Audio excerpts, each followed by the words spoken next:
こんにちは。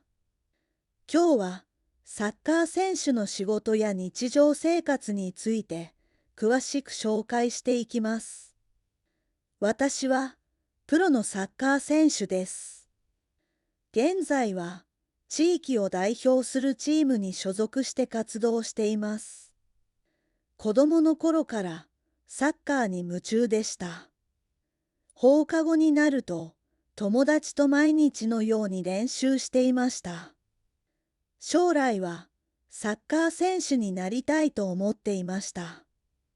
学校でもその夢について発表したことがあります。私の仕事は試合に出場することだけではありません。日々の練習や体づくりも大切な仕事の一つです。大きなスタジアムで試合をすると緊張します。たくさんの観客が見守る中でプレーします。ゴールに向かって放ったシュートが決まると、スタジアム全体が歓声に包まれます。ファンの応援は選手にとって大きな支えです。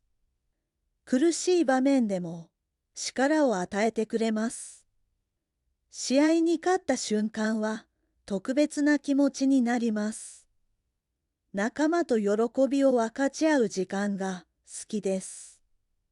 チーム全員で優勝を目標にしています。そのために毎日の練習に全力で取り組みます。試合のために遠くの町へ遠征することもあります。移動時間が長い日も少なくありません。夜の試合は昼とは違う雰囲気があります。明るい照明の下で集中してプレーします。試合後には記者会見に参加します。試合の感想や今後の目標について話します。地域のイベントで子どもたちにサッカーを教えることもあります。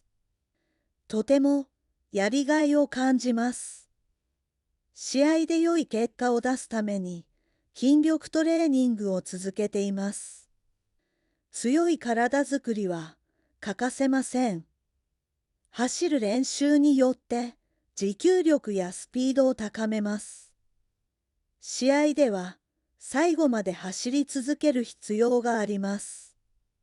栄養のバランスを考えながら食事をします。健康な体を維持するためです。筋肉をつけるためにタンパク質を意識して摂ります。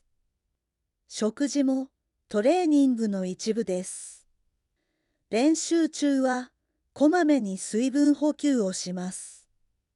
体調管理を怠らないようにしています。十分な睡眠をとることも重要です。疲労を回復させて次の試合に備えます。スパイクは自分の足に合ったものを選びます。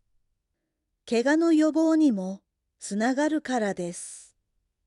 サッカー選手は努力を続ける仕事です。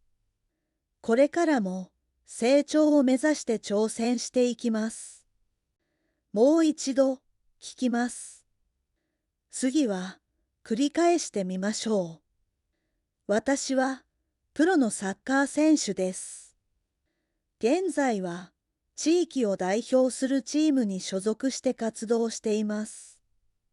子供の頃からサッカーに夢中でした。放課後になると友達と毎日のように練習していました。将来はサッカー選手になりたいと思っていました。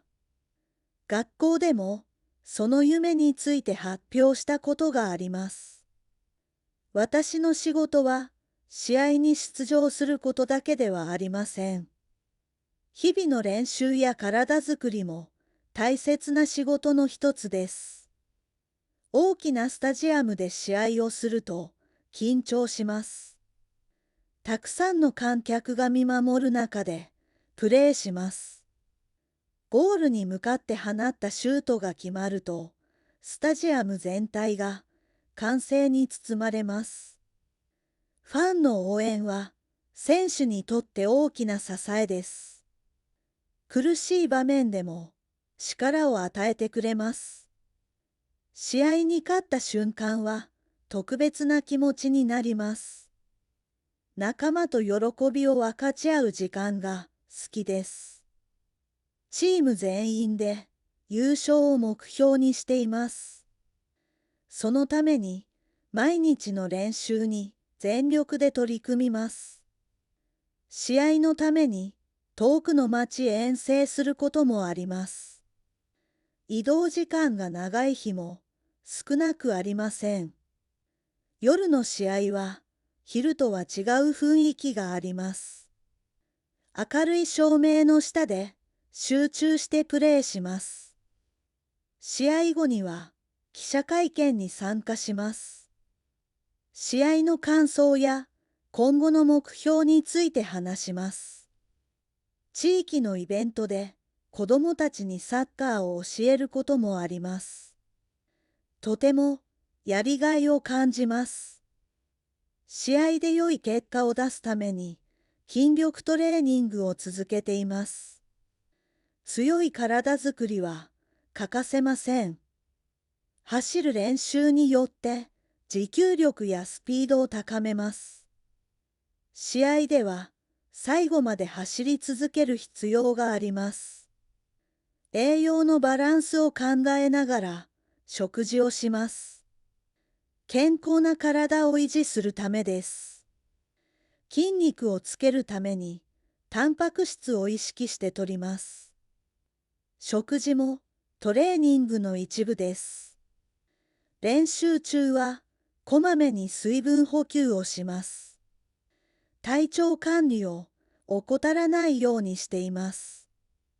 十分な睡眠をとることも重要です。疲労を回復させて次の試合に備えます。スパイクは自分の足に合ったものを選びます。怪我の予防にもつながるからです。サッカー選手は努力を続ける仕事です。これからも成長を目指して挑戦していきます。